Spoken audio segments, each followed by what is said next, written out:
Hello दोस्तों, हम लोग आज क्लास 6 के एनसीईआरटी का हैंडमेड नोट्स पढ़ेंगे और उसमें प्रीलिम्स के लिए जो क्वेश्चन है, जैसे पंचतत्व की कहानी का साक्ष्य हड़प्पा की किस स्थल से मिलता है, लोथल निम्न में से किसका संबंध आखेटक एंड संग्राहक से है, नर्मदा नदी निम्न में से कब गेहूं एंड जौ जैसी फसल का उपजाना स्टार्ट हुआ, 8000 वर्ष पूर्व मेहरगढ़ में हुआ था, सबसे पहले चावल उपजाया गया एंड सबसे पहले चावल बना विंध्य पहाड़ी के उत्तर में एंड कोल्डिवा में, आरंभिक नगर निम्न में से किस नदियों के संगम पर विकसित हुए, सिंधु एंड सहायक नदी।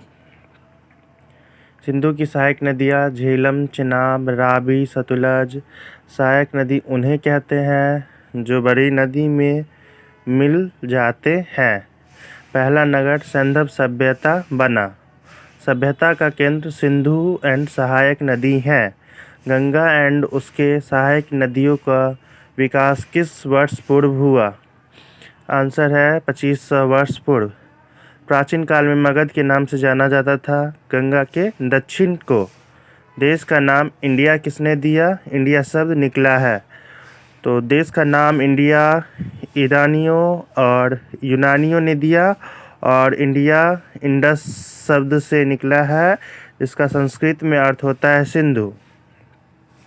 प्राचीन काल में भोजपत्र क्या थे? प्राचीन काल में दोस्तों भोजपत्र पांडुलिपियाँ थे। निम्न में से कौन भाषा आम थी?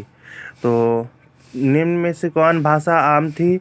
तो उस टाइम दोस्तों प्राकृत भाषा आम भाषा की बोलचाल में थी। उसके बाद है सबसे पुराना अभिलेख कौन एंड कब का है? आंसर होगा वेगजगोई का अभिलेख, जो 2250 वर्ष पूर्व अफगानिस्तान की कंधार से प्राप्त हुआ था। फिर और क्वेश्चन है दोस्तों कि वो जो अभिलेख जो प्राप्त हुए थे वो किस भाषा में थे? तो वो यूनानी एंड अरामेइक भाषा में थी। फिर पांडुलिपि के लिए लैटिन शब्द है मैन्यूस्क्रिप्ट।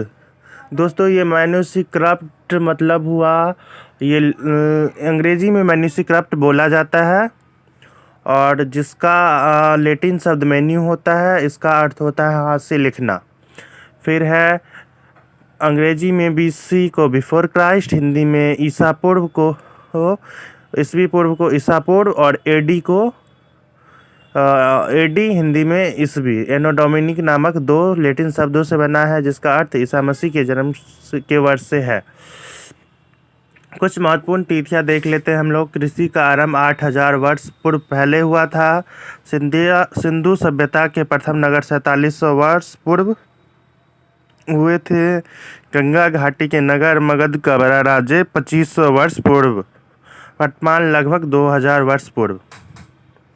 फिर हमने जैसे मेंस के लिए क्वेश्चन बनाया है, पांडुलिपि क्या है?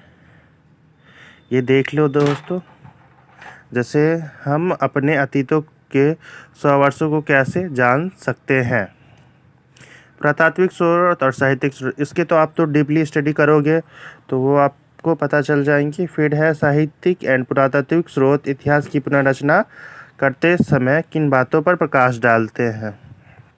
फिर चौथा क्वेश्चन है भारतीय कला विरासत का संरक्षण वर्तमान की आवश्यकता है, चर्चा कीजिए। GS मेंस 2018 में पूछा गया है, तो इसका एक टॉपिक है इसलिए संरक्षण जरूरी, जिससे हम अपने वर्तमान को बेहतर कर सके। फिर इधर है अभिलेखों से इतिहास लेखन में क्या मदद मिलती है? तो वो आप तो पढ़ लोगे, इतना बताना थोड़ा डिफ़िकल्टी हो जाएगा, लेकिन तब पर भी मैं बता रहा हूँ। अभिलेखों से यही हमें जानकारी मिलती थी कि जो राजवंश ने अपनी शक्ति से अभिलेख खुदवाए, उसमें उनका ये पता चलता, लिखवाए उनका तिथि, उनका साम्राज्य किस स्तर का था, उनका क्षेत्र विस्तार, कला विशेष, सामाजिक स्थिति, धर्म, राजनीति, आर्थिक प्रौद्योगिकी आदि, यही सब बताया गया। और यही है दोस्तों हमारा मेंस और प्रीलिम्स के लिए नोट्स, हैंडमेड नोट्स है दोस्तों। बहुत मेहनत लगती है। प्लीज़ लाइक एंड सब्सक्राइब कीजिए। Thank you.